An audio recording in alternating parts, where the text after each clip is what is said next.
Anza. Bwana Yesu asifiwe mpendwa. Tunaangalia tena masuala magumu tena hapa, maana sasa dunia ya leo inazidi kutenda dhambi nyingi, kama vile wakati wa Sodoma na Gomora.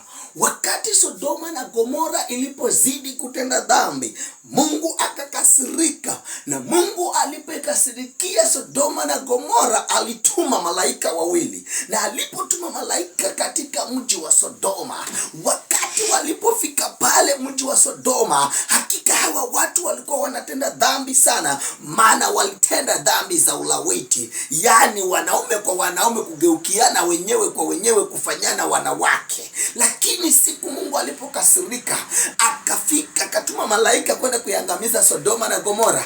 Lakini kumbuka, kunaye mtu mmoja alikuwa anaitwa Lutu. Huyu Lutu aliokolewa pamoja na watoto wake wawili, lakini mke wake aliangamia kwa sababu ya kukosa kutii sauti ya Mungu. Ndugu zangu, jioni ya leo ni ya kwamba tukawe watu wa kutii, tuepukane na dhambi za ulimwengu huu wa leo. Yesu sasa leo anatuonya ya kwamba yu karibu kuja.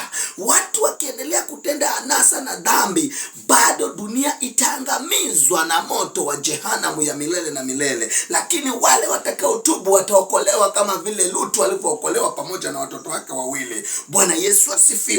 Mpendwa, nataka nikutie nguvu ya kwamba kunalo tumaini ya wale ambao watashinda, wale ambao wataikataa dhambi, watapata uzima wa milele katika jina la Kristo Yesu. Mpendwa, simama, maana hivi karibuni dunia itaenda kuangamia na wala haitasimama tena. Mungu akutie nguvu jioni ya leo, ni ya kwamba tusimame katika wote wale watampenda Kristo. Ahadi ni ya uzima wa milele katika John 3:16.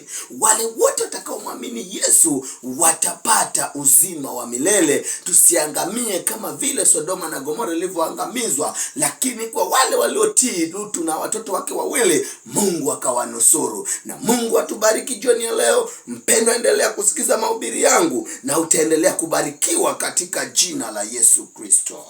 Amen.